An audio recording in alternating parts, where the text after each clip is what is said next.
அந்த மாதிரி அனுபவங்களை உங்களோடு பகிர்ந்து கொள்ளும்போது உங்களுக்கு ஏதாவது யூஸ்ஃபுல்லாக இருந்தால் நம்ம எடுத்துட்டு போகிறோம், என்ன பண்ணிட்டு போகிறோம், அவ்வளோதான். கிளியரா? சரியா? ஒரு இதே மாதிரி ஒரு பள்ளிக்கூடம், பெற்றோர்களுக்கான கூட்டம். அப்போ அம்மாக்கெல்லாம் அப்படி வராங்க. ஸ்கூலில் வந்து மைக்கில் அனௌன்ஸ் பண்ணுறாங்க, எந்த அம்மா அப்பாவும் பிள்ளைங்ககிட்ட பேசக்கூடாது, எல்லாம் டேரெக்டாக ஹாலுக்கு போயிடணும்னு சொல்கிறாங்க. அங்கேருந்து கொஞ்சம் பாப்பா ஓடிடுவாங்க. அவங்க 3ஆவது போயிடுறாங்க. வந்து அவங்க அம்மா அம்மா அப்படின்னு சொன்னாங்க.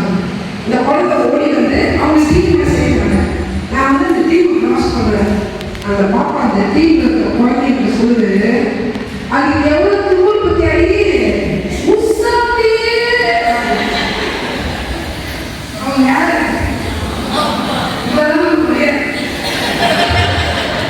இல்லையா? நான் என்ன பண்ணேன், ரெக்கார்டர் வாங்கி அதை ஃபுல்லாக நிறைய பசங்க இருக்கிற சுரேஷ் இவங்க என்னெல்லாம் பேசுறாங்கன்னு பார்த்தா ஃப்ரெண்ட்ஸுக்குள்ள பேசிக்குதுங்க. எங்க அப்பா பாவண்டி கிராமத்துல இருந்து எங்க அம்மாவை கல்யாணம் பண்ணி வந்து எங்க அப்பாடி மேக்கப் போட்டு எங்க அப்பா சுற்றி அடிச்சு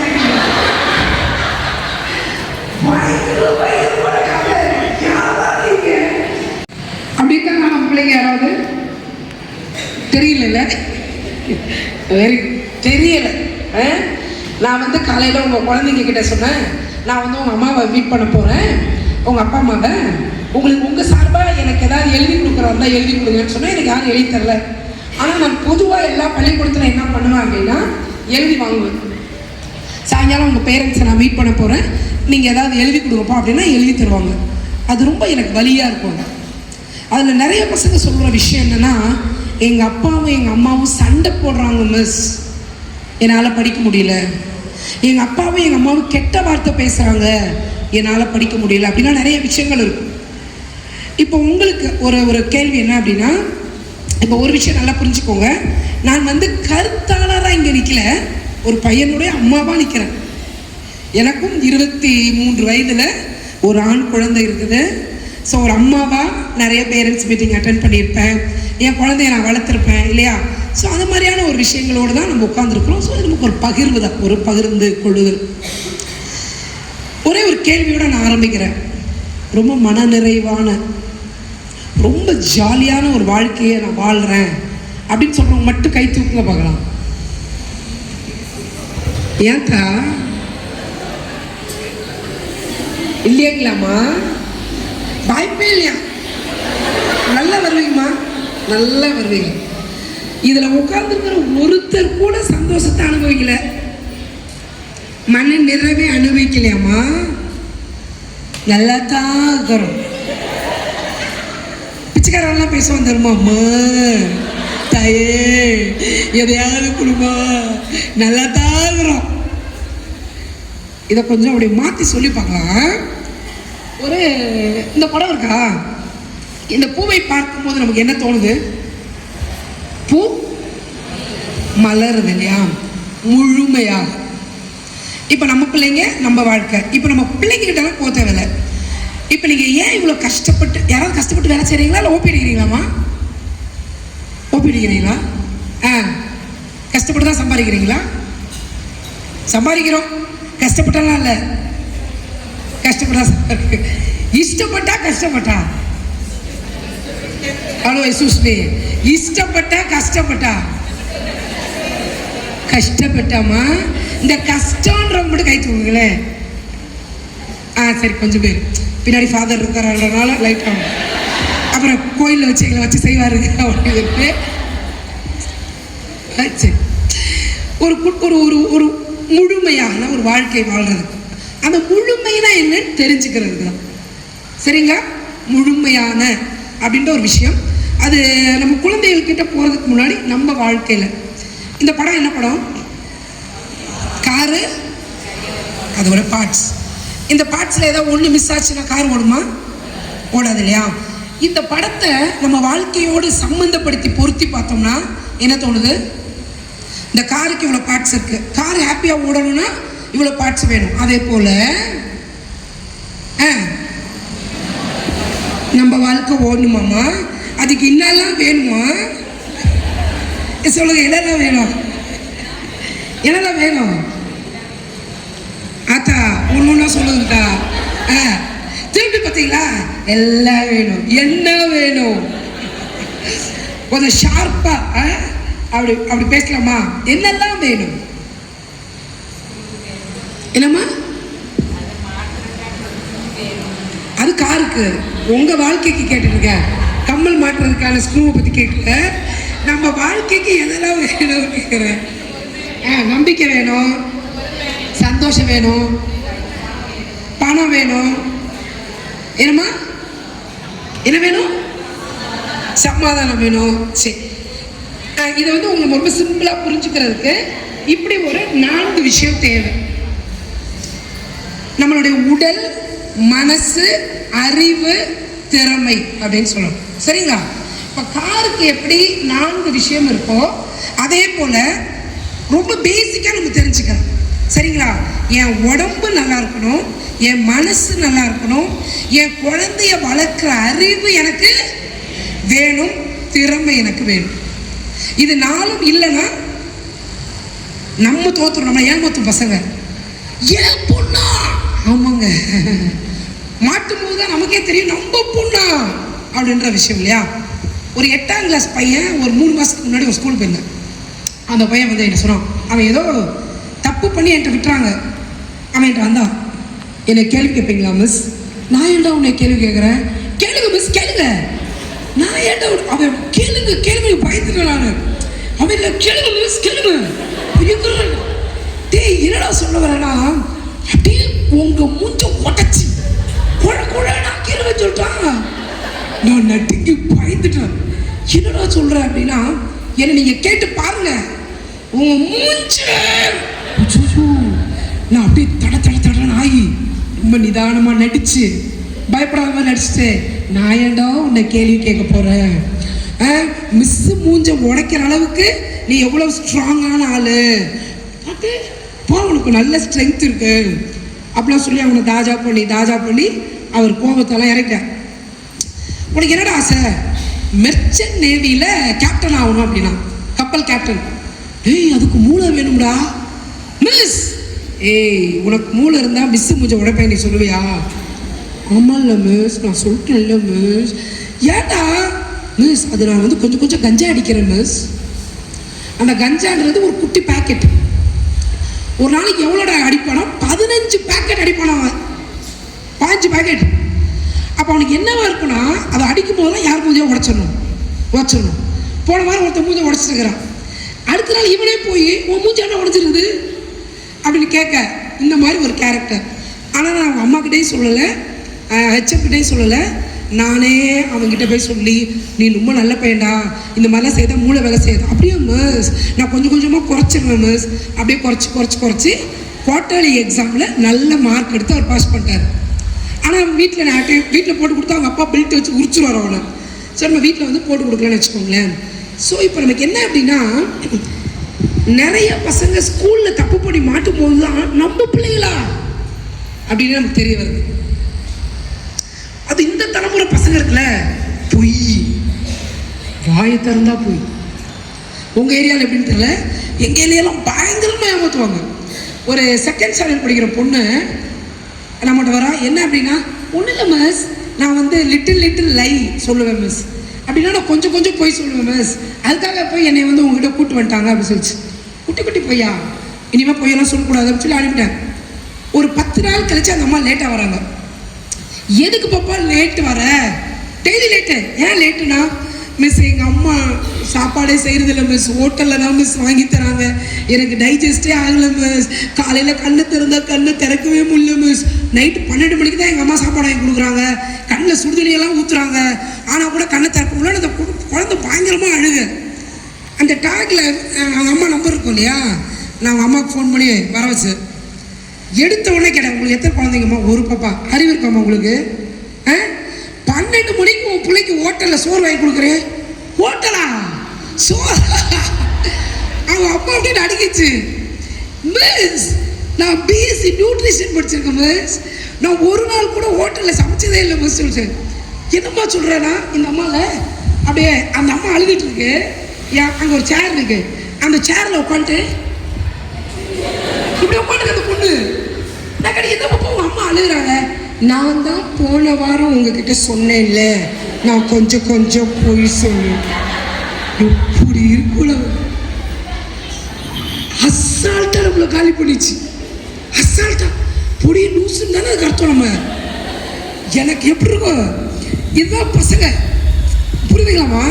நம்மளே ஆச்சரியப்படுற அளவுக்கு பசங்க இருக்காங்க.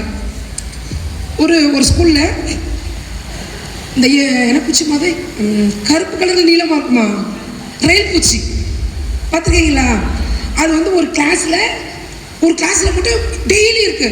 உடனே அந்த மிஸ் போய் கூட்டுறாக்காவை திட்டி, கூட்டுறாக்கா நான் டெய்லி நல்லா தான் மிஸ் கூட்டுறேன்லாம் சொன்னால் கண்டே பிடிக்கும் இல்லை.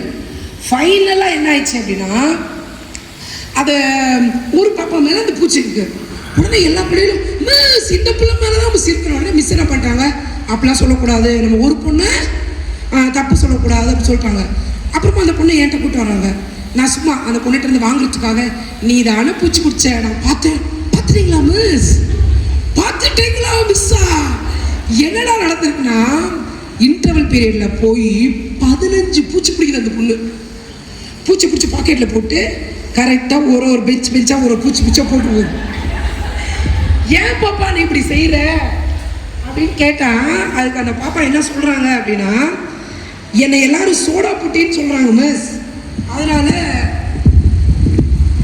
சோடா புட்டின்னு சொல்றாங்க, அதனால நான் வந்து வருத்தத்துல நான் இந்த மாதிரி பூச்சி பிடிச்சி எல்லாரும் மேலேயும் போட்டேன் அப்படின்னு சொல்லுது. சரி, இந்த மாதிரி போடுறது சரியா தப்பா? கத்துறாங்கல்ல, அதை பார்க்கறதுக்கு எனக்கு எப்படி இருக்கு, சூப்பரா இருக்கும். அவங்க அம்மா அப்பாவை கூப்பிட்டு கேட்டா, மேடம் இப்படி ஒரு கேரக்டரே எனக்கும் இல்லை, என் புருஷனுக்கும் இல்லை, எப்படிதான் இந்த பிள்ளை இப்படி இருக்குன்னு தெரியல. ஸோ ஒவ்வொரு பள்ளிக்கூடத்துல இந்த மாதிரி ஒரு பிரச்சனையும் நம்ம சந்திக்கிறோமா? சரி, இப்போ இந்த குழந்தைகள் படிச்சா மட்டும் போதுமா, இல்ல வாழ்க்கையில ஜெயிக்கணுமா? என்னம்மா, அந்த வாழ்க்கையில ஜெயிக்கிறதுக்கு நீங்க என்னமா சொல்லி கொடுத்துக்கிறீங்க? ஒண்ணுமே சொல்லலையா? ஆத்தா இது மேல ஏறி நின்று நான் அருள் கொடுக்குறேன். அப்ப பாடத்தை டீச்சர் சொல்லி கொடுக்குறாங்க. அப்ப அந்த வாழ்க்கையை செய்கிறது, அந்த ஒழுங்கு சார்ந்தது, ஒரு பிரச்சனையை எதிர்கொள்வது யார் கற்றுக்கிறது? என்னம்மா, நம்ம தான் கற்றுக்கணும். இப்போ நீ வாங்க, உன் பேரு ஆரோக்கியம்மாள் மாட்டடிட்டு சரியா? இப்போ ஆரோக்கியம்மாள் வச்சுக்கோங்களேன். உங்க பசங்க என்ன படிக்கிறாங்க? 7th படிக்கிறாங்க. இப்போ நம்ம ஒரு விஷயம் சொல்லுவோம் தெரியுமா, என்னில் நிறைந்திருக்கிற அன்பை பகிர்ந்து அளிக்கிறேன், என் சமாதானத்தை பகிர்ந்து அளிக்கிறேன். Yes or no? எஸ். அப்ப என்ன நிறையணும்? ஆரோக்கியமாக்குள்ள என்ன நிறையணும்? இருக்கமா? இருக்கா? இருக்கா இல்லையா? இருக்கு. இவங்க கிட்ட இருக்கு, உங்க கிட்ட இருக்கா? இருக்கு. அப்ப மீட்டிங் காய்ச்சலாமே. சரியா? நம்மில் எது நிறைந்திருக்கிறோ அதை நம்ம பகிர்ந்தளிக்கிறோம். இது உங்களுக்கு கொஞ்சம் சீரியஸா புரிஞ்சுக்கிறோமா அப்படின்றது மட்டும்தான். சரிங்களா? இப்ப நான் வந்து எவ்வளவு பெரிய பிரச்சனை ஆனாலுங்க, நான் அன்போடு பொறுமையோடு சமாதானத்தோடு கலந்து உரையாடுவீங்களாமா? உரையாட மாட்டீங்களாமா? அப்ப இந்த வாயிலிருந்து என்னம்மா வருது? நல்ல வாயா நார வாயா? இது என்ன வாய்? இது நாரவாயா? உச்சிச்சோ, ஏசப்பா வணங்குற வாயில நாரவாயின்னு அசால்ட்டா சொல்லிவிட்டீங்களப்பா. மங்கையவள் வாய் திறந்தால் மல்லிகைப்பூ வாசம் வரும். அப்ப இப்ப மல்லிகைப்பூ வாசம் வர்றதில்லை. சரி, இந்த உண்மையை நான் ரொம்ப பாராட்டுறேன். இந்த நாரவாய் ஆச்சுன்னா என்ன ஆகும் அப்படின்றத இப்ப நம்ம பார்க்க போறோம். சரியா? இப்ப இந்த கார்ல ஒரு பார்ட் மிஸ் ஆனா கார் ஓடாது தானே? நம்மளுடைய பார்ட் அப்படின்றதுல முதல் பார்ட் வந்து இந்த பாடி, இந்த உடம்பு. இந்த உடம்பு தான் நம்ம சொத்து. அப்படிதானமா? இந்த உடம்பு தான் நம்ம சொத்து. இந்த உடம்பை வச்சுதான் இவங்க சமைக்கணும், இந்த உடம்பு வச்சுதான் சம்பாதிக்கணும், இந்த உடம்புக்குள்ள இருக்கிற மூளையை வச்சுதான் இவங்க அறிவை பயன்படுத்துறோம். இந்த உடம்புக்குள்ள இருக்கிற மனசை வச்சுதான் வாங்கக்கா ரெண்டும் இங்க இருந்துதான் வருது இல்லையா? இப்ப நம்ம ரெண்டு விஷயம் பாக்குறோம். அக்கா அப்படின்னா இவங்க என்ன ஆவாங்க, அப்படின்னா என்ன ஆவாங்க? தெரிஞ்சு நாசமான பிரச்சனை இல்லை, ஆனா தெரியாம நாசமா போயிடக்கூடாது இல்லையா? அதுக்காக சொல்ற ஒரு விஷயம் தான். சரிங்களா? இந்த உடம்புக்குள்ள 78 உறுப்பு இருக்குது. ஒரு மீன் வகை எத்தனை வகைப்படும்? தோராம எத்தனை வகை மீன் இருக்கும்? மீன் எத்தனை வகை இருக்குமா? தோராயமா ஒரு 50 வகை இருக்குமா? கூட இருக்குமா? சரி, இந்த உடம்புக்குள்ள 78 வகையான உறுப்புகள் இருக்கு. நம்ம பாடி வந்து இப்படிதான். இப்ப ஆரோக்கியமான நான் பார்க்கறதுக்கு முன்னாடி ஃபர்ஸ்ட் என்ன இருக்கும்னா ஒரு எனர்ஜி இருக்கும் நம்ம உடம்புல. ஒரு இசிஜி எல்லாம் பார்த்துருக்கோம்ல ஹாஸ்பிட்டல்ல, அது இருக்கும் அந்த எனர்ஜி. அதுக்கடுத்து அது செல்லா மாறும், அணுக்களா மாறும், அப்புறமா திசுக்களா மாறும், அப்புறம் சதை எலும்பு இப்படியே வந்து வந்து ஒரு தோல் இந்த அம்மாவை மூடிச்சு. கிளியர்? ஒன்று. இதுல ஏதாவது ஒரு உறுப்பு கெட்டு போச்சுன்னா ஆரோக்கியமாவுடைய மூளை சரியா வேலை செய்யாது. இவங்க வாயிலிருந்து அன்பான வார்த்தை வராது. இது உங்களுக்கு தெரியுமா? தெரியாது? தெரியும். அதனால அன்பாவே நான் பேசுவேன், பேச மாட்டேன். பார்த்தீங்களா? தெரியாம தப்பு செஞ்சுட்டா பரவாயில்ல, ஆனா எனக்கு தெரியும், ஆனா நான் நல்ல வாய் வச்சுக்க மாட்டேன், நார வாய் தான் வச்சுப்பேன். யங் மதர்ஸ் எல்லாம் இப்படி சிரிக்கிறீங்களாமா? சரி சரியா? ஆரோக்கியமாவது பெரிய அம்மா, குட்டி மதர்ஸ் தயவுசெய்து இதை கேட்டுக்கோங்க. இது ரொம்ப முக்கியமான விஷயம் என்னன்னா, இப்ப இவங்க வந்து கோபமா இவங்க குழந்தைய வந்து இருமாடே அப்படின்னு இவங்க திட்டுறாங்கன்னு வச்சுக்கோங்களேன். இல்லை நீங்க ஏதாவது புது வேர்டு யூஸ் பண்ணுவீங்களாமா? என்ன வேர்டுமா? சும்மா சொல்லுங்க. கோபத்துல என்னெல்லாம் வார்த்தை சொல்லி திட்டுவீங்க பிள்ளைகள? நாயே, நல்ல வருவாத்தா, நாயே, பிசாசமா, லூசு, நாய், லூசு, எருமாடு, வேற கொஞ்சம் பிடிச்சி என்னப்பா நாய். இப்ப நல்ல முக்கியமான விஷயம். இப்ப இவங்க வந்து இதுதான் இந்த அம்மாவோட டோர், வாசல், வீட்டு வாசல். சரியா? இந்த வீட்டு வாசல்ல இருந்து நாய், மென்டல், எருமாடு அப்படின்னு வருதுன்னு வச்சுக்கோங்களேன். டாக்டர்ஸ் என்ன சொல்றாங்கன்னா, இவங்க பேசுறதுக்கு முன்னாடி நம்ம உடம்புல 50,000 கோடி செல்கள் இருக்கு நம்ம பாடியில். செல், அந்த செல் அரிச்சாதான் அது கேன்சரா மாறுது. கரெக்டா? இப்போ ஒரு செல் இன்னொரு செல்லை பார்த்து என்ன சொல்லும்னா, இப்போ இவங்க எருமாடுன்னு சொல்றாங்கன்னா ஃபர்ஸ்ட் ஒரு செல் இன்னொரு செல்லை பார்த்து எருமாடு எருமாடு எருமாடு எருமாடு எருமாடு எருமாடு எருமாடு எருமாடு எருமாடு எருமாடு அப்படின்னு. அப்ப ஆரோக்கியமா குழந்தைய எருமாடுன்னு சொல்றதுக்கு முன்னாடி எருமாடு யாரு? அதுதான் உங்க எல்லாருக்கும். உங்க குழந்தையில மென்டல் சொன்னா ஃபர்ஸ்ட் மென்டல் யாரு? அதோட முக்கியமா தெரிஞ்சுக்கோங்க, இது வந்து அழுத்தம். அப்படியே அந்த உடம்ப நசுக்கி பிழிஞ்சு வாந்திதான் வார்த்தை. புரியுதாமா? ஜீசஸ் சொல்றாங்க, இதயத்தின் நிறைவால் வாய் பேசுறாங்க இல்லையா? அப்போ இவங்க மென்டலா இருந்தாலும் வாயில மென்டல்னு வரும். ஆனா நம்ம கவனக்குறைவா நிறைய நேரத்தில் என்ன செய்யறோம்? தப்பான வார்த்தையை பயன்படுத்துறோம். அந்த அறிவு தான் இன்றைக்கு நமக்கு தேவைப்படுது. ஏன் தேவைப்படுது? சயின்ஸா அப்படின்ற ஒரு விஷயம் ரொம்ப முக்கியமானது. இப்போ இந்த அம்மாவுடைய இந்த இடம் வச்சுக்கோங்க. ஓகே, இப்போ இந்த உடம்புல நான் சொன்னேன் இல்லையா 78 உறுப்புகள் சொன்னேன் இல்லையா? இந்த 78 உறுப்புகள்ல இருந்து நம்ம உடம்புல வந்து எப்படின்னா கிளான்ஸ் அப்படின்னு சொல்லுவாங்க. இது உங்களுக்கு ரொம்ப புரியலன்னா கூட நம்ம உடம்புல ஹார்மோன்ஸ் அப்படின்னு ஒன்று சுரக்குது. என்ன சுரக்கும்? காருக்கு எப்படி பெட்ரோல் தேவையோ அதே போல நம்ம உடம்புக்கு என்ன வேணும்? ஹார்மோன்ஸ். ஹார்மோன்ஸ் தப்பாயிடுச்சுன்னா இந்த உடம்பு நாசம் ஆயிடும். இந்த உடம்பு நாசம் ஆயிடுச்சுன்னா இவங்க செய்யற வேலை கிளியர். இப்போ இங்கிருந்து ஒரு ஹார்மோன்ஸ் வரணும், அது வரலன்னா இவங்களுக்கு பேர் தைராய்டு பேஷண்ட். ஓகேவாமா? இங்கிருந்து ஒரு ஹார்மோன் சுரக்கணும், அது சுரக்கலன்னா இந்த அம்மா வந்து சுகர் பேஷண்ட். ஓரளவுக்கு புரிஞ்சுச்சா? ஓகே. இப்போ மற்றெல்லாம் விட்டுருங்க. இந்த இடம் நம்ம ஊர்ல, நீங்க உங்க ஊர் பாட்டி எல்லாம் கதை சொல்லும், நான் அடிவயர் எரிஞ்சு சொல்றேன்டி. மித்தத்தை சொல்லுங்கம்மா. நீ நல்லாவே இருக்க மாட்டேன், அடிவயிறு எரிஞ்சு சொல்றேன், நீ நாசமா போயிருவ. அடி வயிற்றுல பால வார்த்த சாமி, அடி வயிற்றுல நெருப்ப கட்டிட்டு இருந்த வண்டியாத்தா. ஏன் அடி வயிறும் நோ மேல் வயிறும் இல்லையா? நான் மேல் வயிறு எரிஞ்சு சொல்றேன்டி அப்படின்னு ஒரு ஆத்தாலும் சொல்லல, அடி வயிறுன்னு ஏன் சொல்றாங்க? அப்ப இங்க ஏதோ ஒண்ணு இருக்கு இல்லையா? என்ன இருக்கு அப்படின்னா, நம்ம அடி வயிற்றுல அட்ரினல் சுரப்பி அப்படின்னு ஒண்ணு இருக்கு. இந்த அட்ரினல் சுரப்பில இருந்து ஒரு ஹார்மோன்ஸ் வருது. அந்த ஹார்மோன்ஸ் கோபம் அதிகமாக ஆக ஆக அது விஷமாக மாற்றப்படுகிறது. அப்ப விஷமா உடம்பு ஃபுல்லா நிறைஞ்ச பிறகுதான் இவங்க வாயில இருந்து எரும் மாடு சனியனே அப்படின்னு இங்க இருந்து வரும்.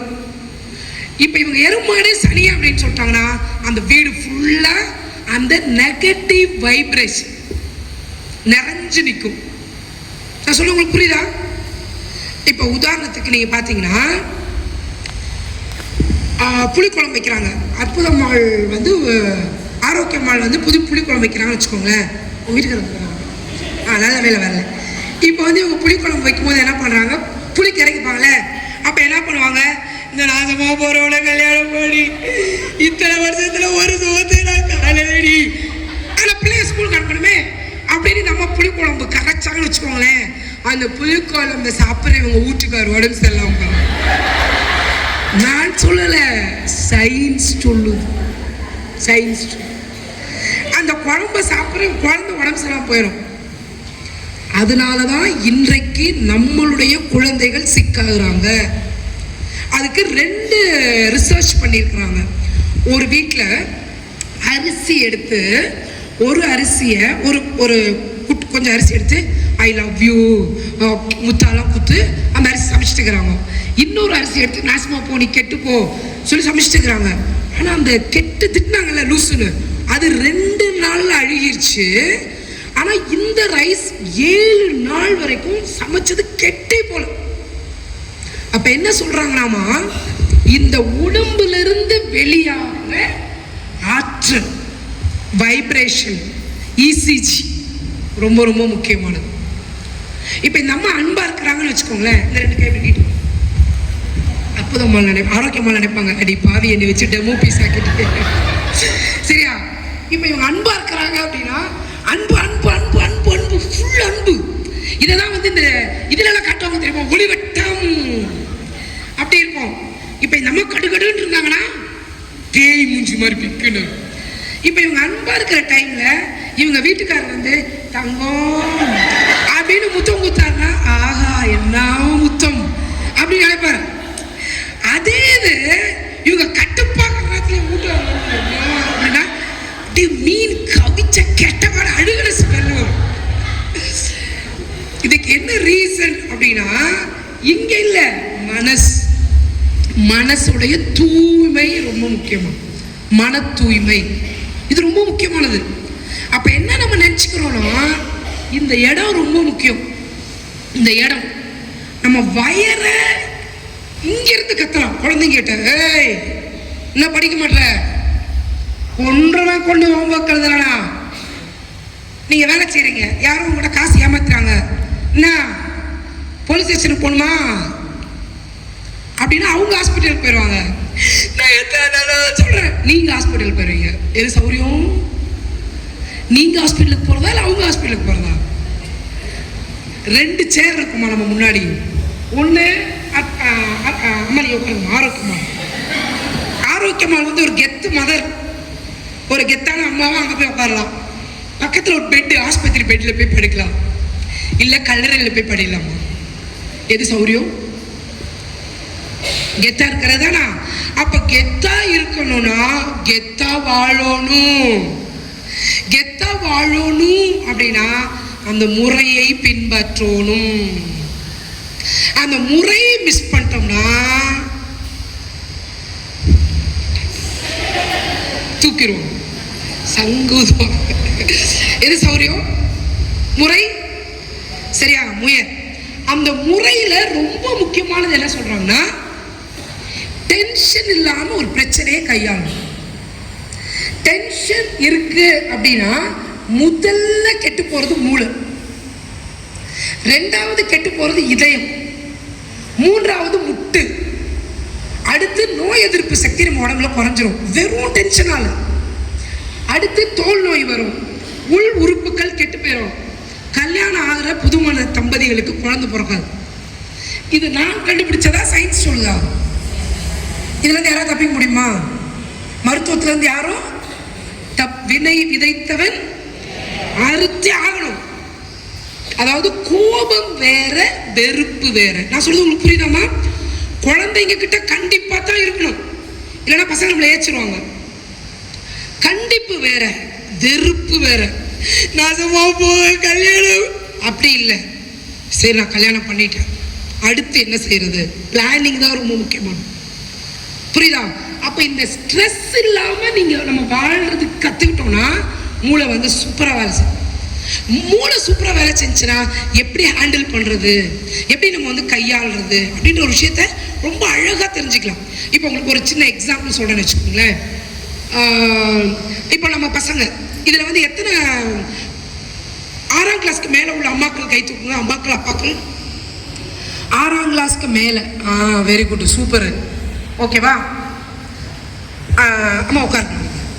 6ஆம் கிளாஸ்க்கு மேல அப்படின்னாலே இன்னைக்கு நம்ம பிள்ளைங்க பார்க்குற இந்த டிவி மொபைலு அதுல எல்லாமே பாலியல் உணர்வை தூண்டுற பல விஷயம் இருக்கு.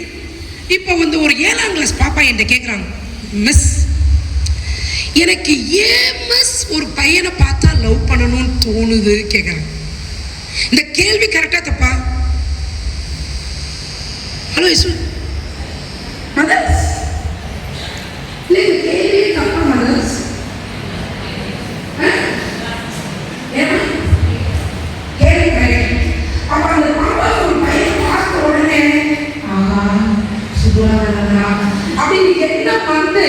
அவனை கட்டி பரவாயில்லையே, அவனை முத்த முத்தா பரவாயில்லையே அப்படின்னு நினைச்சு அப்படி போறதுக்கு முன்னாடி, ஆத்தா நீ வயசுக்கு வந்தோன்னு இப்படிலாம் ஒரு ஃபீலிங் வர முடியே, அதெல்லாம் சும்மா கொஞ்ச நேரம் இருப்போம் அப்புறம் போகும் தாங்க, நம்ம நோக்கம் படிக்கிறது தான் அப்படின்னு சொல்லி கொடுக்க வேண்டிய பொறுப்பு யாருக்குமா இருக்கு? சொல்லிக்கிறீங்களாம்மா? சொல்லியிருக்கீங்க? சொல்லலையாம்மா? மெதுவா சொல்லுவீங்களா? அதுக்குள்ள பாப்பா யாரையா கூட்டிட்டு போயிடுவாங்க. சிச்சி போக மாட்டேங்க சரியா? அப்படி ஐயோ ஓடிச்சா ஏன் போனா, அதுக்கு முன்னாடியே சொல்லிடணும். அது எப்படி சொல்லணும்னா புரிகிற மாதிரி சொல்லணும், பயமுறுத்தாம சொல்லணும், நம்ம சொன்னோடே தெரியாத மாதிரி சொல்லணும். அப்படின்னா இன்டைரக்டா வேற கதையை வச்சு சொல்லணும். நான் சொல்ல உங்களுக்கு புரியுதா? உங்க பசங்களுக்கு நான் என்ன சொல்லியிருக்கேன் இந்த விஷயத்த நான் உங்களுக்கு சொல்லிடுறேன். 21 வயசு வரைக்கும் மூளை வளரல உங்க பசங்களுக்கு. 21 வயசுக்கு கீழே காதல் செய்யறதுக்கு நீ தகுதியே இல்லடா சொல்லி வச்சுக்கிறேன். புரியுதுங்களா? இதை நீங்களும் புரிஞ்சு வச்சுக்கோங்க. 24 வயசுல தான் ஒரு மூளை வளர்ந்து வளர்ந்து வளர்ந்து அதோடைய முழுமையான வளர்ச்சி 24 வயசு தங்கம். அதனால இந்த வயசுல உங்களுக்கு காதலிக்கணும்ன்ற உணர்வு வரும். இதெல்லாம் அந்த ஏஜுக்கு வர விஷயம். இந்த ஏஜ் இப்படி இருக்கும். ஒரு பையனை பார்த்தா ரொம்ப நல்லா இருக்கான், அவன் பக்கத்தில் உட்காரலாம், முத்தம் கொடுக்கலாம், கொஞ்ச நேரம் இருக்கும் அப்புறம் போயிடும் தங்கம், கொஞ்ச நேரம் இருக்கும் அப்புறம் போயிடும். ஆனால் நம்ம அதுக்கெல்லாம் முக்கியத்துவம் கொடுக்காம நாம படிப்புக்கும் ஒழுக்கத்துக்கும் முக்கியத்துவம் கொடுக்கணும் அப்படின்னு நம்ம சொல்றோம்னு வச்சுக்கோங்களேன். நம்ம ஒரு விஷயத்தை சொல்றதுக்கு முன்னாடி அதை கேட்கிற இடத்துல பசங்க இருக்காங்களா? அதான் ஃபர்ஸ்ட் கொஸ்டின். நீங்க அம்மான்றதுக்காக அவங்க கேட்கணும்னு அவசியம் இல்லை. முதல் வேலை அவங்க அன்பை ஜெயிக்கணும், அவங்க மரியாதையை நாம் பெற்றிருக்கணும். அப்பதான் நம்ம சொல்றதை கேட்பாங்க. அப்படி இல்லைன்னா உங்க முன்னாடி ஆமான்ட்டு மனசுல எங்க அம்மா லூஸ் மாதிரி பேசினது, எங்க அம்மா அப்படின்னு மனசுக்குள்ள, அதை விட அவமானம் எந்த அம்மாவுக்கும் கிடையாது. அப்போ முதல் வேலை குழந்தைங்க மனசுல நம்ம இருக்கிறோமா? குழந்தைங்க இருக்கிற வீட்டில் நம்ம இருக்கிறோம், பட் அவங்க மனசுல இருக்கிறோமா? அப்ப என்ன அப்படின்னா ஒரு அழகான ஆங்கில சொல் சூப்பரா இருப்பது, நான் நேசிக்கிறோன்றது இல்லை, நான் நேசிக்கப்படுறேன் அப்படின்றத அவங்க உணரணும். நான் சொல்ல புரியுதுங்களாம்மா? அப்படியே அது உணர்றது இருக்குல்ல. அப்போ நம்ம சொல்ற அம்மா அப்பாவா, புரிய வைக்கிற அம்மா அப்பாவா? சொல்றதுக்கும் புரிய வைக்கிறதுக்கு என்ன வித்தியாசம்? டக் டக் டக்குன்னு யாராச்சும் படி, ஹோம்ஒர்க் எழுது, சாப்பிட்டு, இந்த ட்ரெஸ்ஸை போடு, இந்த தலைச்சீவு, இதெல்லாம் சொல்றது. அந்த பையன் படிக்க, அவங்க அப்பா எவ்வளோ கஷ்டப்பட்டு படிக்க வச்சாரு, அவன் படிச்சானா இன்னைக்கு பாரு கடலுக்கு போயிட்டு வாழ்க்கையை தொலைச்சிட்டான். ஆனால் என் பிள்ளை நல்லா படிக்கும். புரிய வைக்கிறது. நான் சொல்ல புரியுதுங்களாம்மா? இன்டைரக்டா. உதாரணத்துக்கு சொல்றேனே, என் பையன் வந்து 9ஆம் கிளாஸ் படிக்கும் போது இருந்து எப்படியாவது ஒரு ஃபிகரை கரெக்ட் பண்ணணும்னு, ஆம்பளை பையல தானே அப்படி ஒரு ஆசையில சுற்றி திருறாரு. என்கிட்ட எப்பவுமே சொல்லுவான், அம்மா லவ் பண்ணுறது சரியா தப்பா? நோன்னு சொன்னா என்னை விட்டு போயிடுவானே. லவ் எல்லாம் பண்ணலாம்டா, அவ்வளோதான். 500 முறையா விட்டு போய் என்கிட்ட கேட்டிருக்கோம், லவ் பண்ணலாமா வேணாமா? 500 முறையும் லூஸ் மாதிரியே தடவை கேட்குற மாதிரியே கேட்டுட்டு இருக்கிறது, தடவை பதில் சொல்கிற மாதிரியே பதில் சொல்கிறது. அப்புறம் ஒரு நாள் இந்த மாதிரி ஒரு கிளாஸில் உட்கார வச்சு ஜென்ரலாக சொல்லிவிட்டேன், காதலிக்கிறதுக்கு உன் மூளையே வளரல. டேரெக்டாக சொன்னால் நம்மளை விட்டு போயிடுவானா? ஓகே. அப்படி அவன் நானும் கொஞ்சம் ஃப்ரெண்ட் ஆகிடும். ஃப்ரெண்டான அப்புறம் ஒரு நாள் சொன்னான், அம்மா என் கிளாஸில் ஒரு பொண்ணு இருக்குமா, அந்த பொண்ணை பார்த்தாலே எனக்கு வந்து ஒரு மாதிரி இருக்கும், உடம்புலாம் ஒரு மாதிரி இருக்கும். நான் சொன்னேன், பாத்ரூம் போயிட்டு வந்துட்டு எனக்கு ஃபோன் பண்ணுறேன் அப்படின்னு. உடனே ஒரு பாத்ரூம் போயிட்டு வந்து, அம்மா இப்போ எனக்கு ஒன்றுமே இல்லை, இவ்வளோதான்டா ஃபீலிங்கு. அம்மா இவ்வளோதானா? இதையாம்மா இவ்வளோ நாளாக என் ஃப்ரெண்ட்ஸ் எல்லாம் சொல்ல. பாவம் அம்மா அப்பா சொல்ல போலடா. அம்மா பாவமா என் ஃப்ரெண்ட்ஸ் எல்லாம் எவ்வளோ கஷ்டப்படுறது தெரியுமா? அப்போ அந்த பையன் 10ஆம் கிளாஸ் தான் படிக்கிறான். பார்த்துக்கோங்க, 10ஆம் கிளாஸ் பையனுக்குள்ள என்ன மாதிரியான ஒரு பேச்சு இருக்குது. டேய் மச்சான், அந்த பொண்ணை பார்த்தா எனக்கு ஒரு மாதிரியா இருக்குடா. அதனால உடைக்கணும். இன்டைரக்டா காலேஜ் போயிட்டார். காலேஜ் போனோடனே என்கிட்ட வந்து ஒரு கதை, என் பையன் எல்லாமே படிக்க மாட்டான். அவன் நல்லா படிக்கிற ஒரு பொண்ணு வந்து அவனுக்கு வந்து பாடம் சொல்லி கொடுக்குது போல. இவர் என்ன சொன்னா, என் கிளாஸில் படிக்கிற ஒரு பொண்ணு எனக்கு சாப்பாடுலாம் எடுத்து வருது, எனக்கு அப்படியே அடிவயறே இருந்துச்சு. போச்சு நம்ம கச்சினா கத்தி அப்படின்னு சொல்லிட்டு எனக்கு அப்படியே சாப்பாடுலாம் எடுத்து பாடலாம் சொல்லி கொடுக்குதுண்ணா. அப்படியாப்பா, நம்ம தான் சொன்னால் இருக்கக்கூடாது. அப்படியாப்பா, ஐயோ அப்படியா அப்படி சொல்லிட்டு நெஞ்செல்லாம் கேத்திட்டு அடுத்த வாரம் ரொம்ப ஒரு ஸ்டோரி எப்படி சொல்கிறான்னா, டேய் அம்மா எங்கம்மா போனீங்க? ஐயா ஒரு ஆஸ்பத்திரிக்கு போனடா, ஒரு பொண்ணு பையனும் ஃப்ரெண்டாக இருக்கிறாங்க. அந்த பையன் அந்த பொண்ணு தன்னை லவ் பண்ணுதுன்னு நினைச்சி லவ்வை சொல்ல அந்த பொண்ணு செருப்பு கழட்டி அடிச்சு அவமானம் தாங்காம விஷம் குச்சி ரத்தமா வாங்கிட்டு நேற்று தாண்டா டிஸ்சார்ஜ்னு சொல்லிவிட்டேன். உடனே அவன் இல்லை, நீங்க சொல்ற கதை என் வாழ்க்கைக்கு எவ்வளவு பிரயோஜனமா இருக்குது அப்படின்னு சொன்ன. அவன்கிட்ட உனக்கு ஏன்டா பிரயோஜனமா இருக்கு, நீ ரொம்ப நல்லவர் நல்லவர் அப்படின்னு அவன்கிட்ட சொல்லி மனசுக்குள்ள போறீங்க, நான் உனக்கு சொன்ன கதை தாண்டி இது அப்படின்னு நம்ம கேட்டு. ஸோ உங்களுக்கு புரியுதுங்களா? என்ன அப்படின்னா, நம்ம எப்படி சொல்றோம், எதை சொல்றோம், எப்போ சொல்றோம் ரொம்ப முக்கியம். 12ஆம் கிளாஸ் தலைவர் எப்போ தான் லீவ். ஒரு நாள் நம்ம சார் ஃபோன் பண்ணேன், ஹெச்எம் சார் எனக்கு ஒரு ஹெல்ப் பண்ணுங்க சார். அவன் வந்து இந்த மான மரியாதைக்கெல்லாம் ரொம்ப முக்கியத்துவம் கொடுப்பான். சூடு சொன்னவங்க சார் அசம்பிளியில் வச்சு சத்து சத்து நான் இருக்கு நீ எல்லாம் இருக்கிற படிக்க வர திங்கக்கிழமை நீ ஏன்டா லீவ் போடுறான்னு அரைச்சி கொண்டுருக்கு சார்ன்னு சொல்லிட்டேன். அவனை அசம்பிளியில் வச்சு அடிச்சு அவமானப்படுத்திக்கிறார். சாயங்காலம் எனக்கு ஃபோன் பண்ணான், அம்மா என்னை வந்து வச்சு வந்து எல்லாரும் கூட அடிச்சு நீ எல்லாம் மாடு வைக்க போகலான்டா, நீ எல்லாம் எதுக்குடா ஸ்கூலுக்கு வரேன்னு சொல்லி திட்டார். எப்படா திட்டலாம், மனித உரிமை மீறல், அவர் மேலே கேஸ் போடுறேன் அப்படின்னு சொல்லி ஃபோன் பண்ணி, சார் ரொம்ப நன்றிங்க சார், இன்னைக்கு வரைக்கும் என் பையனுக்கு நான் ஆப்பு வச்சுட்டு இருக்கிறேன், இன்ன வரைக்கும் அவனுக்கு தெரியாது, ஆனால் அவனுக்கு வேற வகையான ஆப்பெல்லாம் வச்சுட்டு இருக்கிறேன். அதாவது குழந்தைங்க நம்ம கண்ட்ரோலில் இருக்கணும், ஆனால் நம்ம கண்ட்ரோலில் இருக்காங்கன்றதே அவங்களுக்கு தெரியக்கூடாது. அதுதான் பேரண்டிங். அவங்க ஈஸியாக நம்மளை ஏமாற்றுவாங்க. அந்த மாதிரி இல்லாமல் நம்ம புரிஞ்சுக்க வேண்டிய ஒரு விஷயம் என்னன்னா, சொல்கிற அம்மா அப்பாவா இந்த வயசுல இதெல்லாம் வரும் பாப்பா, அதை நம்ம கடந்து போயிடுறது.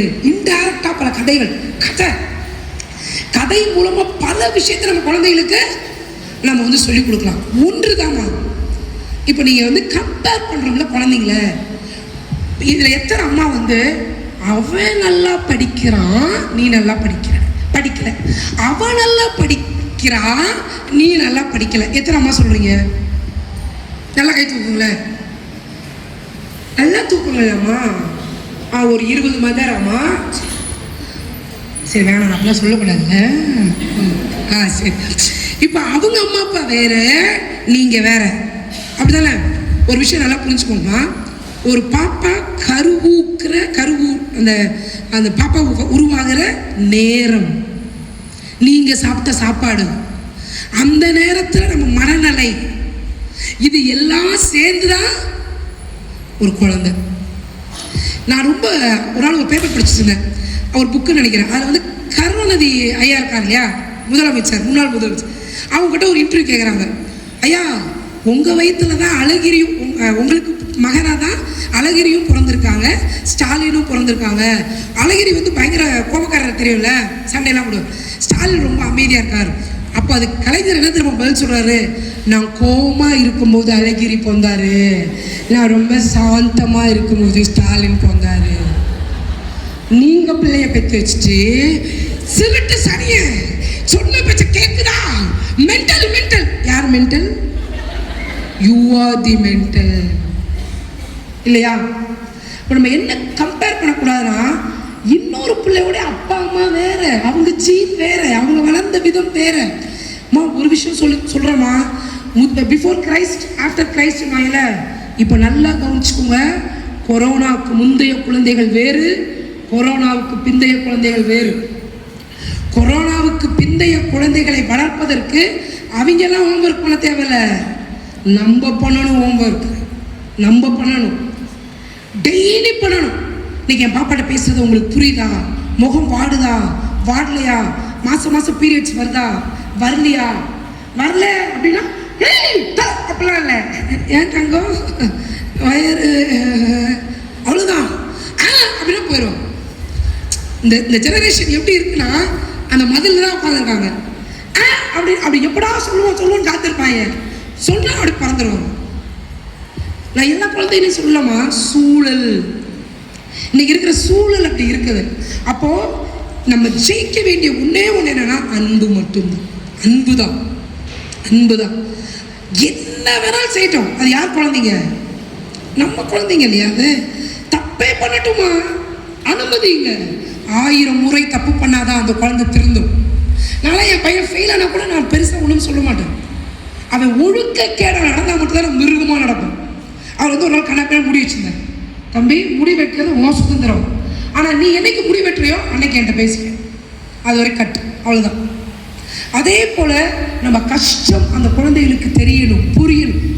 உட்கார வச்சு இந்த மாதம் நம்ம வீட்டுக்கு வருமானம் 27,500 வந்திருக்கு, இதில் வீட்டு வாடகை போக, பால் காசு போக, பேப்பர் காசு போக, உனக்கு ஃபீஸ் போக கையில் 3,200 இருக்குது, இது 3,500 இந்த நீ வச்சுக்கோ, செலவு பண்ணு அப்படின்னு கொஞ்சம் கொஞ்சமாக பொறுப்புணர்வை உருவாக்க வேண்டியது யாருடைய கடமை?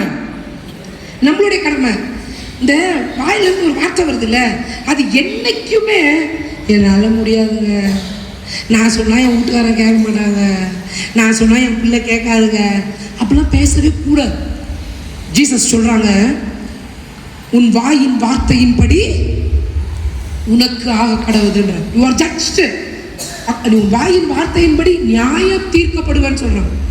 வார்த்தை ஆழமானது, வார்த்தைக்கு ஒரு பவர் இருக்கு. அது எப்படி சயின்ஸா எப்படின்னாமா, இப்போ என் உடம்புல கரண்ட் இருக்கு, மேக்னெட் இருக்கு, என்னென்ன இருக்கும்? கரண்ட் இருக்கும், காந்தம் இருக்கும், இருக்கா இல்லையா?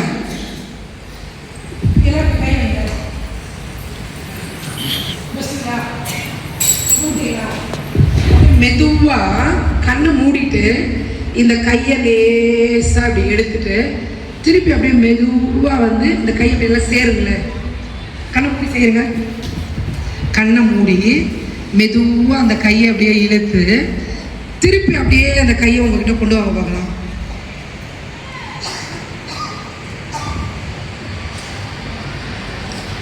மெதுவா கையை இழுக்கிறீங்க, திருப்பி அப்படியே கையை சேர்த்துடுறீங்க. திருப்பி கொண்டு வாங்க, கையை இழுங்க. ஏதாவது ஃபீல் ஆச்சுன்னா ஏதாவது சொல்லலாம். இந்த கை வந்து அப்படி இழுக்குதாமா? ஆமா இழுக்குது.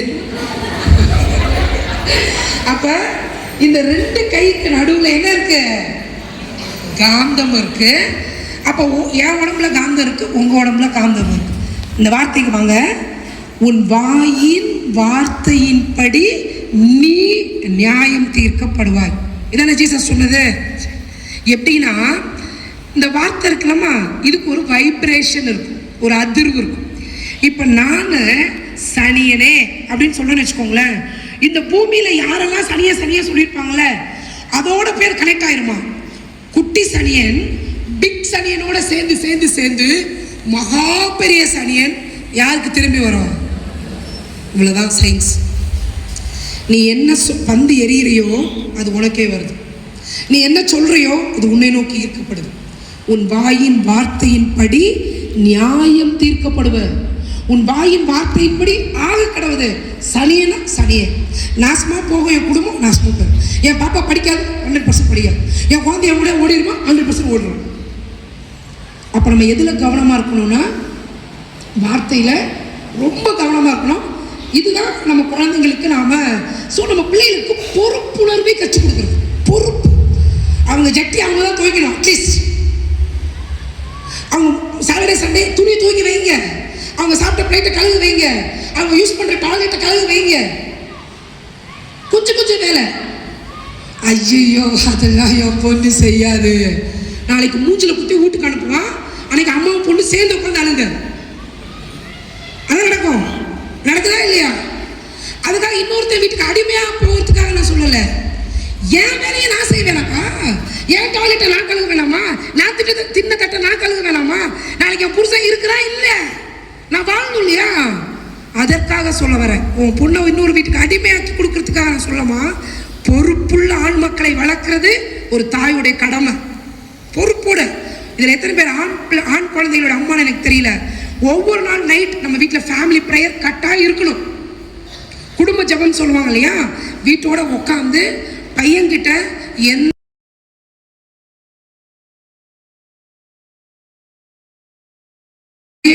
அது அவங்களுக்கு அவங்க ரேப் பண்றதை விட கொடுமையானது. ஒரு குழந்தைய ஒரு பாலியல் ரீதியா ஒரு பையன் எங்கேயாவது தொட்டுட்டான் அப்படின்னா அந்த பொண்ணு சாகுற வரைக்கும் அது வலி அதுக்கு. அப்ப அந்த பையனை அந்த பொண்ணை நீ அங்கங்க கை வைக்க கூடாதுப்பா அப்படின்னு சொல்லி கொடுக்க வேண்டியது யாரு? சொல்லியிருக்கிறோமா? சொல்லணும் இல்லையா? 2ஆம் கிளாஸ்ல சொல்லணும். புரிஞ்சுக்கலாமா? ஒரு பள்ளிக்கூடத்துல 1ஆம் வகுப்பு 2வது படிக்கிற பொண்ணு டாய்லெட்ல போயிட்டு 1ஆம் கிளாஸ் படிக்கிற பொண்ணை என் ஜட்டி அவுத்து அவங்க யூரின் போற இடத்துல முத்தா கொடுக்க சொல்லியிருக்காங்க. அந்த 2ஆம் கிளாஸ் படிக்கிற பாப்பாவை கூப்பிட்டு ஏன்டா அப்படி கேட்டா, மிஸ் எனக்கு அப்படி செய்யலைன்னா கொசு கடிக்கிற மாதிரி இருக்கு மிஸ் சொல்லுது ஏன்ட்டு. அதே மாதிரி இப்ப நிறைய கேர்ள் லவ் பண்றாங்க. அந்த கேர்ள் லவ் பண்ணும்போது என்ன, வயிற்றுல கை வைக்கிறது, மார்ல கை வைக்கிறது. ஏன்னா இன்னைக்கு டிவி மொபைல் அதை சொல்லி கொடுக்குது. இதெல்லாம் நம்ம சுதந்திரம், இதெல்லாம் நமக்கான உரிமை, இதுதான் பெண் சுதந்திரம். அப்ப நம்ம என்ன சொல்லி கொடுக்கணும்? இதெல்லாம் உணர்ச்சிகள் தங்கம். எந்த உணர்ச்சியா இருந்தாலும் அது முத்தமா இருக்கட்டும், கட்டி பிடிக்கிறதா இருக்கட்டும், சாப்பாடா இருக்கட்டும், பூவா இருக்கட்டும், மேக்கப்பா இருக்கட்டும், ஒரு ஆம்பளை பிள்ளையா இருக்கட்டும், பொம்பளை பிள்ளையா இருக்கட்டும், கொஞ்ச நேரம் இருக்கும், அது போயிடும். உனக்குன்னு ஒரு பொறுப்பு இருக்குது, நமக்குன்னு ஒரு மதிப்பீடு இருக்குது. ஒரு பையன் கேட்டான் அப்படின்றதுக்காக எத்தனையோ பள்ளிக்கூடத்துல நான் பாக்குறேன். 8ஆம் கிளாஸ்ல இருந்து மிஸ் அந்த பையன் நல்லவன் தான் மிஸ்,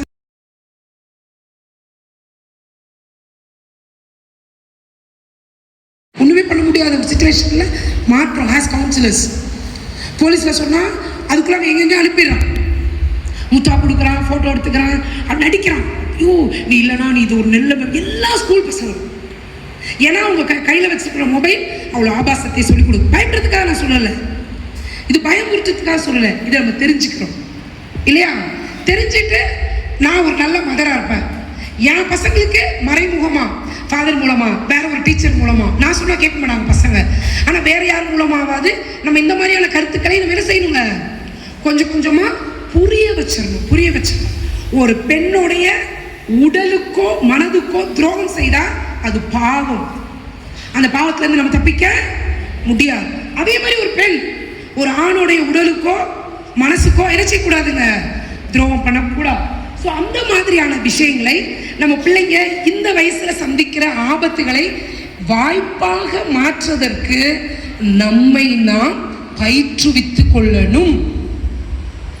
இல்லையா? இப்போ ஃபாதர் நிறைய ட்ரைனிங் கொடுப்பாங்க. இனிமேல் உங்களுக்கு ஆர்வமாக வாங்க, ஆர்வமாக கற்றுக்கோங்க. நான் எங்கே மிஸ் பண்ணுறேன், எங்கள் ஃபாதர் நம்ம மிஸ் பண்ணுறோம், இன்னும் இன்னும் இன்னும் தேடி தாகமாக நம்ம வந்து நிறைய கற்றுக்க வேண்டிய ஒரு முக்கியமான விஷயம். இதுதான் நான் சொன்னேன். நம்ம வந்து குழந்தைகிட்ட நீ என்னை மதிக்கணும், அது டிமாண்டு. சம்பாதிக்கணும், மரியாதையை சம்பாதிக்கணும், அன்பை சம்பாதிக்கணுங்க. கஷ்டம் அது. அம்மா உனக்காக நான் உடைய 10 மாதம் சுமந்து, என்னமோ இவர் அப்படியே 10 மாதம் சுமக்கலன்னா புள்ள வராத மாதிரி. இது யாருக்கு டயலாக் எழுதி வச்சாங்கன்னே தெரியல. உடைய 10 மாதம் சுமந்து பார்த்து எல்லா அம்மாவும் 10 மாதம் உள்ள வயிற்றுக்குள்ள பிள்ளை இருக்கும். சுமந்து பெற்றவங்களும் அம்மா இல்லை. குழந்தைகளுக்கு முன்பாக சண்டை போடாதவங்க தான் அப்பா அம்மா. குழந்தைகளுக்கு முன்பாக கெட்ட வார்த்தை பேசாதவங்க தான் அப்பா அம்மா. குழந்தைகளுக்கு முன்பாக எந்த சூழலையும் எங்க அம்மா எனக்கு என் கண்ணியத்தை காப்பாத்துறாங்க, என் மரியாதையை காப்பாத்துறாங்க எங்க அப்பா அம்மா. அவங்க தான், அந்த சில்ட்ரன் தான் அவங்களை மதிப்பாங்க. ஸோ இது ரொம்ப முக்கியமான ஒரு விஷயத்த நம்ம வந்து புரிஞ்சுக்கிறோம். இது வந்து ஓகே. ஸோ 2 வார்த்தை இன்றைக்கு நீங்கள் உங்கள் மனசில் வச்சுக்கோங்க. நம்ம இங்கிலீஷில் ரியாக்ட், ரெஸ்பாண்ட். அதாவது எப்படி சொல்கிறாங்கன்னா, உங்கள் குழந்தை வந்து உங்ககிட்ட ஒரு விஷயம் சொல்லுவாங்க இல்லையா, சொன்ன உடனே ஐயோ அப்படிலாம் இல்லை, அப்படியா ஃபெயிலா, ஏன் ஃபெயில் ஆகிட்டீங்க, அப்புறம் ஒரு அரை மணி நேரம் கழிச்சு ஏன் தங்கம் டியூஷனுக்கு அனுப்பட்டுமா. இதுக்கு பேர் ரெஸ்பாண்ட் பண்ணுறது. நான் சொல்ல புரியுதுங்களாமா? ரியாக்ட் பண்ணால் நம்ம ஆஸ்பத்திரிக்கு போயிடுவோம். ரெஸ்பாண்ட் பண்ணணும். படிக்காத குழந்தைய கூட நேசிச்சு என்ன செய்யலாங்க, நம்ம படிக்க வைக்கலாம் இல்லையா? அதே போல் ரொம்ப முக்கியமான ஒரு விஷயம் என்ன அப்படின்னா, உங்கள் குழந்தைங்கள் உங்ககிட்ட வந்து ஒரு விஷயம் சொல்லுவாங்க. அவங்க வந்து ஒரு சுவாரஸ்யமாக சொல்லுவோம். மா, அதுக்கு நீங்கள் எப்படி தெரியுமா சொல்லணும், அப்படி கேட்கணும். நான் சொல்லு, ஏய் நானே இப்போ தாண்டி மீன் பிடிச்சி வந்து மீன் டீச்சரில் இருக்கிறேன் அப்படிலாம் சொல்லுவேன். நீங்கள் பேட் மதர், டுபாகூர் மதர் புரிஞ்சிச்சா? ஒரு குழந்தை எனக்கு என்ன தெரியுமா எழுதி கொடுத்துச்சு, மிஸ் நான் போய் எங்கள் அப்பா அம்மா கிட்ட போய் என் வழியை சொன்னால் எங்கள் அப்பாவும் எங்கள் அம்மாவும் போன மாதிரி கேட்குறாங்க மிஸ்ன்னு சொல்லிச்சு. அது வரியா இல்லை? அப்படின்னு என்ன அர்த்தம்னா, சொல்லு, அப்புறம் சாப்பிட்டாங்களா, என் டிஃபன் பாக்ஸில் உள்ள சாப்பாடு அந்த பொண்ணு எடுத்துச்சு, அப்படியா நாளைக்கு வந்து இல்லை இந்த பொண்ணு மூஞ்செல்லாம் உழைக்கிறேன் சும்மா, அப்படியா அதனால என்ன, யார்ட்டையா வாங்கிட்டீங்க வேண்டியதானே, இதை ஒரு கதைன்னு வந்து என்கிட்ட வர சொல்கிறியா, யார்ட்டையா சொல்லுமா உங்கள்கிட்ட? அது வெளியில் போய் என்ன திரும்ப சொல்லும், போன மாதிரி எங்கள் அம்மா கேட்குதுடின்னு சொல்லும். சூப்பராக இருக்கல டைலாகு, நல்லா இருக்கா நல்லா இல்லையா? போன மாதிரி இருக்கக்கூடாது. அவங்க என்ன சொல்கிறாங்களோ அந்த மாதிரியான ஒரு விஷயத்த எடுக்கணும். இது அவங்க குழந்தைகளுக்கு சொல்லியிருக்கிறேன். ஆனால் நிறைய குழந்தைங்க சொல்கிறாங்க, நீங்களும் அதை செய்கிறீங்கன்றனால இந்த தகவல் உங்களுக்கு சொல்கிறேன். அதிகமான மொபைல் யூஸ் பண்ணால் தூக்கம் கெட்டுரும். தூக்கம் கட்டினா திருப்பி ஸ்ட்ரெஸ் ஆகும். ஸ்ட்ரெஸ் ஆனால் என்ன ஆகும்னு சொன்னா மூளை வேலை செய்யாது, உள் உறுப்புகள் கெட்டு போயிடும், நோய் எதிர்ப்பு சக்தி குறைஞ்சிரும். கொரோனா வந்து யாரும் சாவலமா, கொரோனா வந்த பயத்தில் தான் செத்தாங்க. பயப்படுறவங்களுக்கு நோய் எதிர்ப்பு சக்தி போயிடும். கிளியரா? அப்போ அதிகமாக நீங்கள் யாராவது இளம் மதர்கள் அதிகமாக மொபைல் யூஸ் பண்ணாலும் கல்லறையில் போய் ஜாலியாக படுக்கலாம். இல்லை எனக்கு கல்லறையெல்லாம் வேணாங்க, நான் ஆஸ்பத்திரியிலேயே படுத்துறேன்னா சூப்பராக ஒரு வியாதி வருதான், அதுக்கு பேர் மூளை அழுகும் வியாதி. அது உங்கள் குழந்தைங்களுக்கு மட்டும் வரல, மொபைல் யூஸ் பண்ணுற யாருக்குமே இப்படி ஒரு வியாதி வருது. ஃபைனலாக நம்ம மூளை இப்படி ஆயிரும். இது இப்போது கொரோனாக்கு பிறகு வர நோய். இதை உங்கள் குழந்தைகளுக்கும் நம்ம சொல்லியிருக்கிறோம். டீச்சர்ஸ்க்கும் நாளைக்கு நான் சொல்லுவேன், உங்கள் டீச்சர்ஸும் இதை உங்கள் குழந்தைங்கிட்ட சொல்லுவாங்க. நீங்கள் உங்கள் குழந்தைகளுக்கு முன்பாக முடிஞ்ச அளவுக்கு புக் எடுத்து படிங்க. குழந்தை இல்லாத டைமில் எப்படி வேணால் நாசமாக போங்க. ஆனால் அட்லீஸ்ட் குழந்தைகளுக்கு முன்னாடி நடிக்கவாது செய்யுங்கோ. ஆனால் உண்மையாக இருக்கிற அம்மாவுக்கு தான் உண்மையான ரிசல்ட் கிடைக்கும். அது மட்டும் உண்மை தெரிஞ்சுக்கோங்க. நடித்தா குழந்தைய மட்டும் நடிக்கும். படிக்குமா, நிறைய படிங்க, நிறைய விஷயம் தெரிஞ்சுக்கோங்க. மொபைல்ன்றது ஒரு பேய் மாதிரி சொல்கிறாங்க. சரியா? ஸோ சில அப்பாக்கள் இங்கே இருப்பாங்க, இங்கே வந்திருக்கிற அம்மாக்களுடைய வீட்டுக்காரரு நிறைய பேர் குடிக்கலாம். நம்ம அவங்கள மாற்ற முடியுமான்னு எனக்கு தெரியல. ஆனால் உங்கள் குழந்தைகளுக்கு சொல்லுங்கள், விளையாட்டுக்கு கூட போதை பழக்கத்துக்கு நம்ம பிள்ளைங்க அடிமையானால் சோறு போடாது, போலீஸ் ஸ்டேஷனில் மாட்டி விட்டுருங்க, இல்லை குடும்பத்தை விட்டு ஒதுக்குங்க. கடுமையான தண்டனை நம்ம குழந்தைகளுக்கு போதை யூஸ் பண்ணால் கொடுக்கணும். ஏன்னா நான் கேன்சர் ஹாஸ்பிட்டலில் வேலை செய்கிறேன். ஒரு கடந்த ஆண்டில் மட்டும் ஒரு 17 கேஸ் பார்த்துட்டேன். 25 வயசுக்கு கீழே அந்த கஞ்சா இந்த மாதிரி யூஸ் பண்ணுறாங்கல்ல, அவங்களுடைய யூரின் போகிற இடத்துல பிறப்புறுப்பில் கேன்சர் வருது. அதுக்கு மைய ரீசன் என்ன சொல்கிறாங்கன்னா, இந்த போன்ற இந்த ட்ரக்ஸ் தான் காரணம்னு சொல்லுவாங்க. ஸோ நம்ம பிள்ளைகளுக்கு செல்லம் கொடுத்து அவங்கள தயவு செய்து வளர்த்து, நாளைக்கு சாகுற வரைக்கும் கண்ணீர் நீங்கள் வடிக்காதீங்க. அடிக்கிற இடத்துல அடிக்கணும், அன்பு செலுத்துகிற இடத்துல அன்பு செலுத்தணும், மதிக்கிற இடத்துல நம்ம மதிக்கணும். அன்பு, மதிப்பு, கண்டிப்பு 3 சம அளவில் இருக்கும். ஸோ குழந்தைக்கு பயம் இருக்கணும். ஐயோ வீட்டில் தெரிஞ்சால் வீட்டுக்குள்ளே சேர்க்க மாட்டாங்க, கதவை போட்டு ஒன்றும் பிரச்சனை இல்லை. இன்டைரக்டாக நம்ம என்னெல்லாம் செய்யணுமோ செய்து அவர்களை மாற்றுவதற்கான ஒரு விஷயத்தை செய்யணும். எச்சூழலிலும் நம்ம ஸ்ட்ரெஸ் இல்லாமல் இருக்கணும். ஸோ ரொம்ப அழகான ஒரு விஷயம், நம்ம மன தூய்மை ஆரோக்கியமான ஒரு விஷயம். முடிஞ்ச அளவுக்கு நீங்களும் இந்த மருந்தை சாப்பிடாம, முடிஞ்ச அளவுக்கு நம்ம வீட்டில் இருக்கிற மருந்து, நாட்டு வைத்தியம், நம்மளோட உணவையே மருந்தாக மாற்றுறதுக்கு என்ன பண்ணணும் அப்படின்ற விஷயத்தை செய்யுங்க. தூங்குறதுக்கு முன்னாடி நான் சொன்னேன் இல்லையா, ஒரு குட்டி ஃபேமிலி ப்ரேயர். ஒரே ஒரு கேள்வி உங்களை நோக்கி கேளுங்க, இன்றைக்கு நான் எங்கு தவறினேன்? புரியுதா? இன்னைக்கு நான் எங்க தவறினேன்? என் கணவர்கிட்ட, என் பாப்பா கிட்ட, இல்லை சமுதாயத்தில், இல்லை ஒரு ஃபேக்ட்ரியில் என் கூட வேலை செய்கிற அக்கா கிட்ட தவறி இருக்கிறேன் அப்படின்னா ஃபோன் பண்ணி, சாரிக்கா உங்களை நான் தெரியாமல் காயப்படுத்திட்டேன், அவ்வளோதான். இல்லை நம்மளை யாரோ காயப்படுத்தியிருக்காங்களா, மனதார அவங்கள நம்ம மன்னிச்சிடும். இந்த 2ம் செய்யலைன்னா வெறுப்பு இருக்கு இல்லையா, இஸ் ஈக்குவல் டு நெருப்பு. அந்த நெருப்புல முதல் விக்டிம் யாருங்க? முதல் பாதிக்கப்படுறது யாரு? நம்ம உடம்பு, நம்ம மூளை, நம்ம சிந்தனை. இது டேமேஜ் ஆயிரும். இது டேமேஜ் ஆயிடுச்சுன்னா அன்பை நீங்க கொடுக்க முடியாது, சமாதானத்தை கொடுக்க முடியாது, ஆரோக்கியத்தை கொடுக்க முடியாது, அன்பா சமைக்க முடியாது. நான் சொல்றது சயின்ஸா இல்லையா?